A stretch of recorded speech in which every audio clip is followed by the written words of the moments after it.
सही तरीके से नहीं हो रही है, कानूनी तरीके से नहीं हो रही है, देश उनको नहीं दे रहा है। देश में जो अपने आप को जो गणमान्य और बहुत बड़ा व्यक्ति समझते हैं, जो उसको व्यवस्था को चलाते हैं, जब वो व्यवस्था चलाने में नाकाम और निकाम हो जाते हैं और सभी लोगों को नहीं दे पाते हैं एक सिस्टम, तो फिर व्यक्ति व्यभिचार करता है। और व्यभिचार हो या चोरी हो या हिंसा हो, ये अगर एक व्यक्ति करता है तो पूरे समाज में इसका असर जाता है।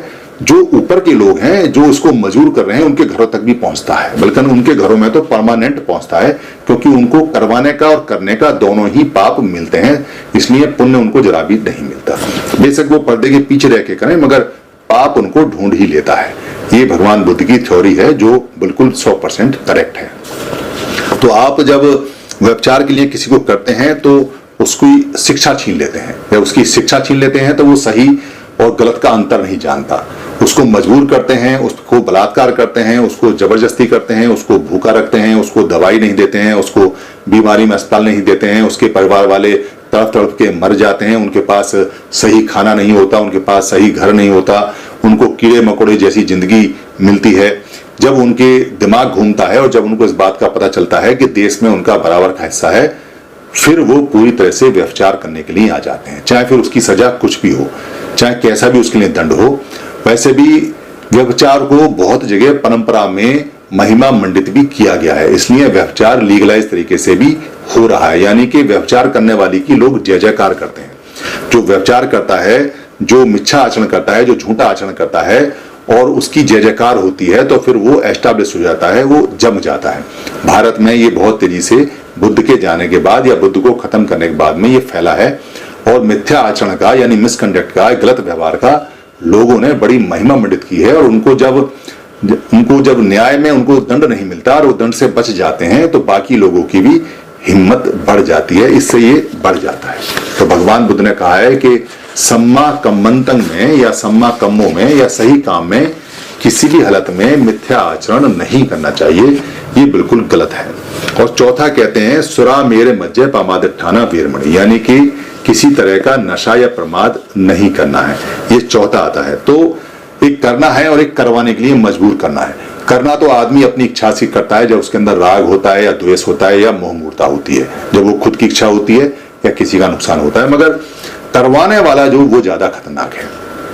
अगर आप शराब उपलब्ध करा रहे हैं, बेच रहे हैं, अगर आप नशा उपलब्ध करा रहे हैं, बेच रहे हैं, अगर आप नशे के बढ़िया बढ़िया फोटो लगा रहे हैं, अगर आप नशे की बढ़िया बढ़िया पार्टी कर रहे हैं, अगर आप नशे की प्रमाद की बढ़िया बढ़िया बहुत रंगीन रंगीन पिक्चरें और फोटो और वीडियो लेके आ रहे हैं, आप जब बच्चे के दिमाग में ये बात डाल रहे हैं बार बार प्रचार करके कि ये बहुत रॉयल चीज है, बहुत बढ़िया चीज है, उसके फोटो इस तरह से आते हैं, जब आप ये कहते हैं कि इसको पीने से कोई नुकसान है ही नहीं और ना ही नुकसान का दिखाया जाता है कि आंकड़ा क्या है क्या नहीं है, जब उसको बड़े लोग महिमा मंडित करते हैं, तो नीचे वाले तो बिना सोचे समझे, क्योंकि उनको तो अशिक्षित रखा हुआ है, उनके पास शिक्षा नहीं है, वो देखकर ही सीखते हैं, तो उनको भी लगता है कि ये बहुत बढ़िया आलीशान चीज है, इसे पीने के बाद थोड़ी देर के लिए हम भी आलीशान जैसी स्थिति में, राजा जैसी महाराज जैसी स्थिति में आ जाते हैं।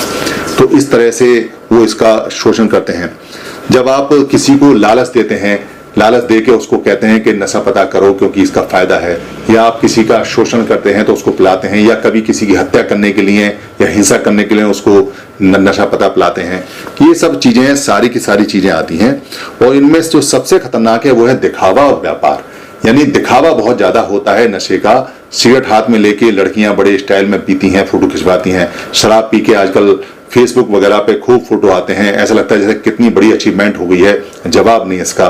तो ये जो प्रचार हो रहा है, जो नेगेटिव प्रचार है इसका, और जो व्यापार हो रहा है, क्योंकि 2 रुपए का अल्कोहल 2000 रुपए का बिकता है, तो इसकी जो 1000 गुना ज्यादा जो इसमें मार्जिन होता है वो उसको कम नहीं होने देता। लोगों को लगता है कि ये जो चीज है बहुत बढ़िया है, उनको वैसे ही पेश की जाती है और इसका प्रचार लगातार चल रहा है। दरअसल ये एक देशद्रोह का कर्म है, इसको बेचना, इसको रखना, इसको बनाना, इसको इस्तेमाल करना, क्योंकि अपने ही देश के लोगों को जहर पिलाने का जो कर्म है, जहर बेचने का, जहर बनाने का, जहर लाने का, जहर को बिजनेस करने का, जहर का व्यापार करने का, जहर का प्रचार करने का, ये सबसे बड़ा देशद्रोह का कर्म है। जो भी इसमें शामिल होता है वो पाप का भागीदार होता है, अनंत उसकी पीढ़ियां तक में भी असर आता है, और उसकी पीढ़ियां भी इसी तरह की पापी पीढ़ियां पैदा होती हैं जिनमें कभी सुख नहीं आता। पैसा आ सकता है, सुख नहीं आ सकता आता, पावर आ सकती है, मगर सुख नहीं आता, क्योंकि सुख मन से आता है और मन जब शुद्ध होगा तब आता है। तो ये जो चौथा कर्म है, सम्मा कम्मंतं का चौथा काम, यानी कि सुरामेर मज्जा, किसी तरह का नशा नहीं करना चाहिए। दरअसल ये चारों चीजें भगवान बुद्ध क्यों करवा रहे हैं, इसको समझिए। मैंने पहले ही बताया था कि जब ये चारों चीज आप नहीं करेंगे तो आपके मन में जो ये पाप वाला जो सेक्टर है, जो पाप वाला जो मेमोरी है, पाप वाला सेक्शन नहीं आएगा, यानी पाप का जो फोल्डर है वो कमजोर पड़ेगा, डिलीट पड़ेगा। फिर आपके मन के अंदर, क्योंकि आपने साधना में बैठना है, आपने मन को शुद्ध करना है, आपने मन को प्योरीफाई करना है, तो मन शुद्ध ऑलरेडी होता है, पहले से ही शुद्ध होता है हर एक बच्चे का, हर एक मनुष्य का। ये जो पाप कर्म है ये उसको ढक लेते हैं बादलों की तरह। तो आपने बादल कम करने हैं, बादल कम करेंगे तो सूरज की रोशनी आपको अंदर आएगी और आपको सुख देगी। मगर अगर बादल वहां ढके रहेंगे तो वो सूरज की रोशनी आएगी नहीं, तो जो पुण्य है